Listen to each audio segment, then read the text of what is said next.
O Governo Provisório da República dos Estados Unidos do Brasil decreta. Artigo 1º.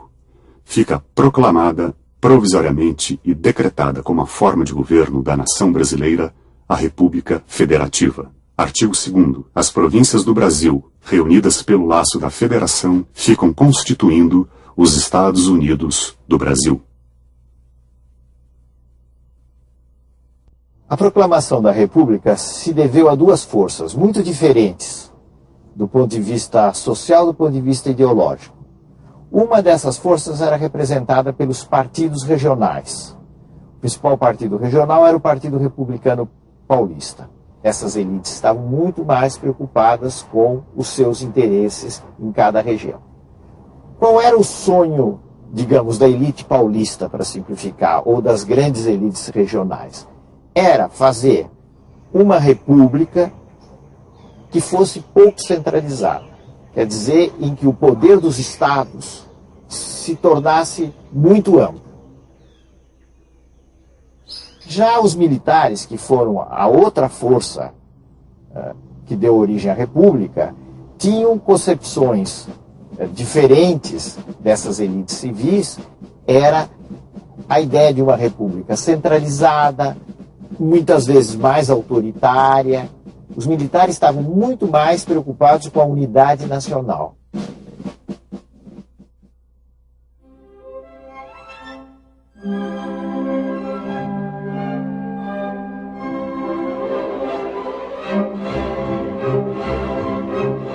Essa luta foi ganha pelas elites civis. Nos primeiros tempos, os militares predominaram. Basta se pensar nos governos de Deodoro e Floriano.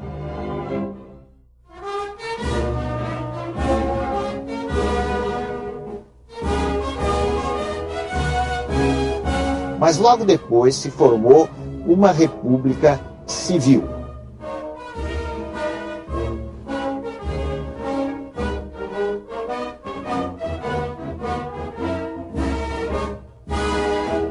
A maior prova de que as elites civis triunfaram é a Constituição Republicana, que foi aprovada em 1891, que era o modelo da República Federativa.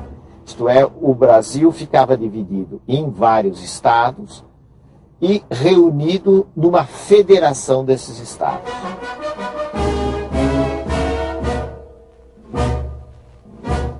E, além disso, essa Constituição, seguindo bastante o modelo americano, criou uma divisão de 3 poderes, pelo menos na teoria.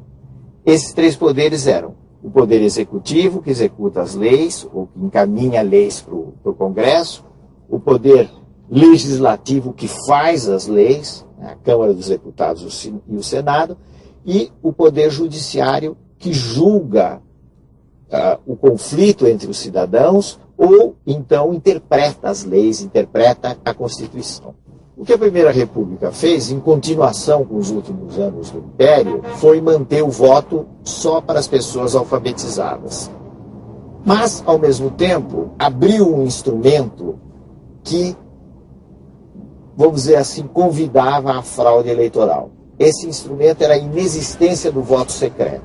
Como o voto era aberto, todo mundo sabia o voto de um determinado cidadão, a possibilidade do cidadão ser pressionado a votar em determinados candidatos, sobretudo no campo, era muito grande.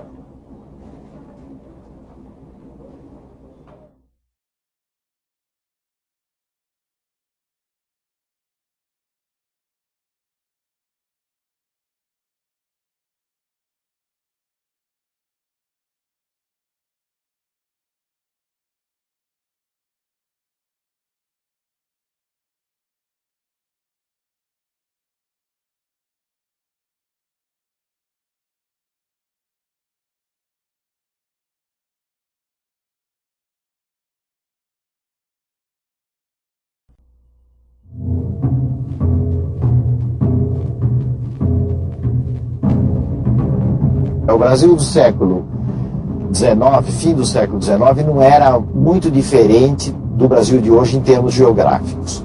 Só que havia vastas regiões do Brasil que não estavam ainda ocupadas. Elas estavam delimitadas, estavam no mapa, mas não havia uma ocupação real. Caso, por exemplo, até do oeste de São Paulo, que tinha regiões ocupadas por índios, coisa que pouca gente sabe no início do século XX.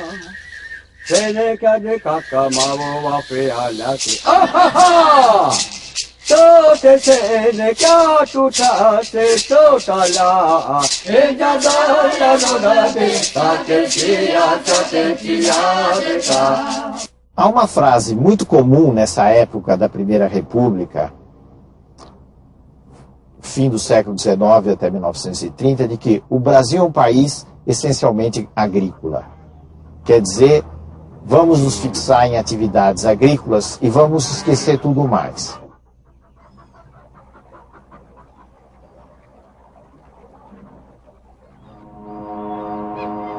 A Primeira República baseou-se numa agricultura destinada à exportação. Todo o eixo, vamos dizer assim, do crescimento econômico estava voltado para a produção de determinados bens que seriam vendidos no exterior. Do ponto de vista da população, da produção, houve um grande impulso da região centro-sul e do sul do país. O centro-sul basicamente por causa do café e o sul por causa da instalação da pequena propriedade, que foi uma coisa muito característica do Paraná, Santa Catarina e parte do Rio Grande do Sul.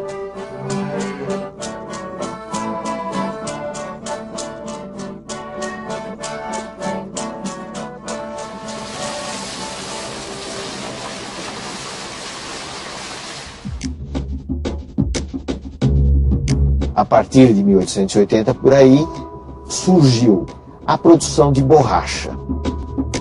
A produção de borracha ocorreu principalmente na região da Amazônia e, por algum tempo, trouxe uma grande transformação naquela área. A borracha, até 1910, mais ou menos, foi o segundo produto de exportação brasileira, depois do café, e superou, portanto, o açúcar.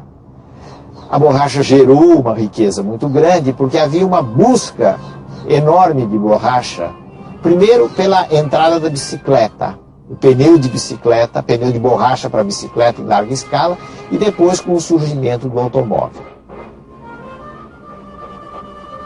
A paisagem do norte do país mudou muito com a borracha, porque aquela riqueza concentrada permitiu um desenvolvimento econômico nas mãos de uns poucos e, sobretudo, uma alteração da fisionomia urbana de Manaus e de Belém.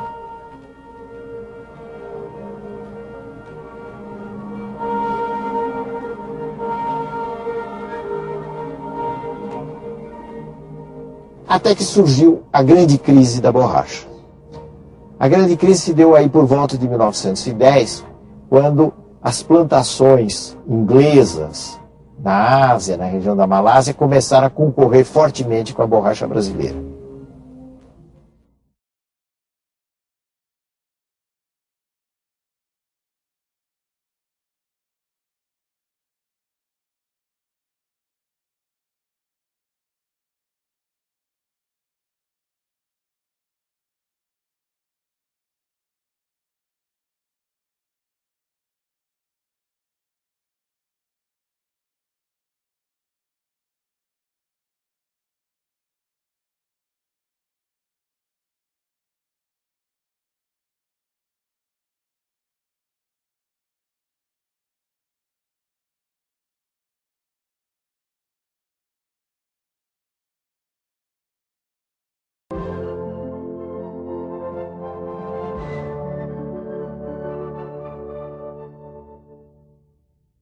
Em 11 de agosto de 1908, o secretário de Estado americano, embaixadores das nações mais importantes, outros visitantes ilustres e turistas participaram da abertura da Exposição Nacional na Praia Vermelha. era o governo brasileiro apresentando ao mundo o Rio de Janeiro reurbanizado, limpo e saneado. Para tornar o então Distrito Federal sala de visitas do país, o governo teve de enfrentar até uma revolta popular. No dia 10 de novembro de 1904, a população do Rio, insuflada por parte da imprensa, deu início a uma semana de violento quebra-quebra nas ruas. O estopim foi a lei que tornava obrigatória a vacina contra a varíola, uma das epidemias que graçavam na cidade. O descontentamento popular tinha começado no início do ano anterior, quando o presidente Rodrigues Alves nomeou Pereira Passos como prefeito do Rio e o Dr. Oswaldo Cruz como diretor da saúde pública. A ambos deu ordem para remodelar e sanear a capital da República, onde os estrangeiros evitavam aportar. As doenças e sujeira nas ruas afastavam os turistas e os capitalistas. O prefeito Pereira Passos reconstruiu o porto, rasgou avenidas e botou abaixo o velho casario do centro do Rio. Os moradores expulsos engrossavam as favelas dos morros e cortiços da periferia. O sanitarista Oswaldo Cruz combateu a peste e a febre amarela, invadindo lares para borrifar os focos dos transmissores. Por fim, o Congresso aprovou a lei da vacina obrigatória contra a varíola, que muitos consideravam uma violação da liberdade. Mas apesar da revolta, o Rio se tornou a cidade maravilhosa. –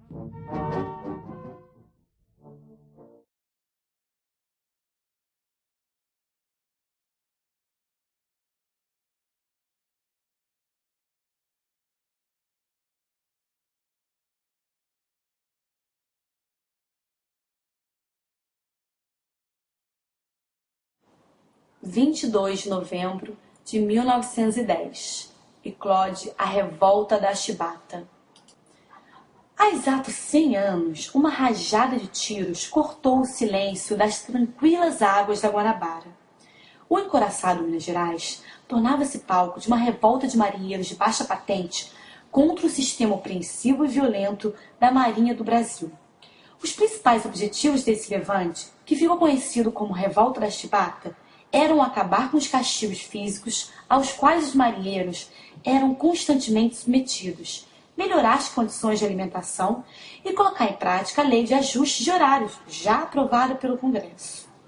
O estopim para a importante revolta foi a execução da punição de 250 chibatadas ao cabo Marcelino Rodrigues, condenado por ferir um marinheiro a bordo do Minas Gerais a caminho da Guanabara.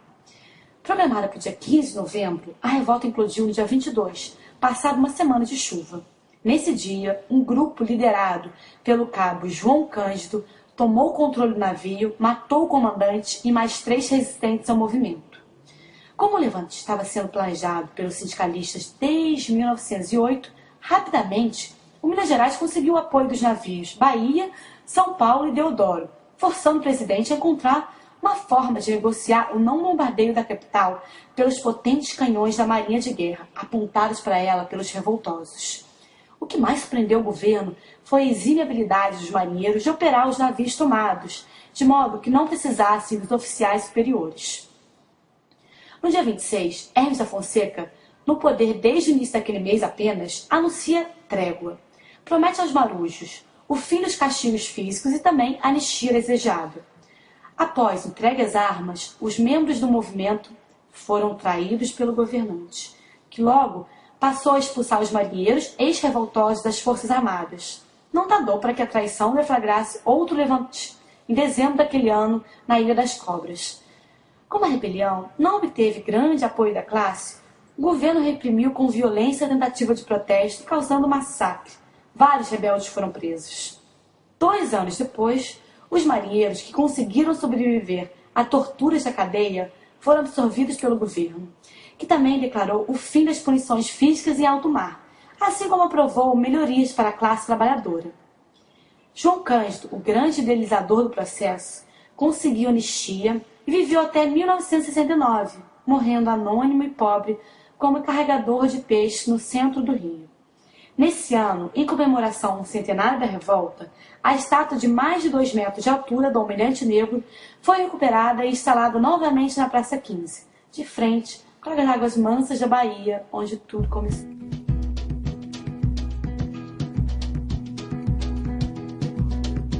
Há muito tempo nas águas da Guanabara, o dragão do mar reapareceu na figura de um bravo feiticeiro, a quem a história não esqueceu. Conhecido como nave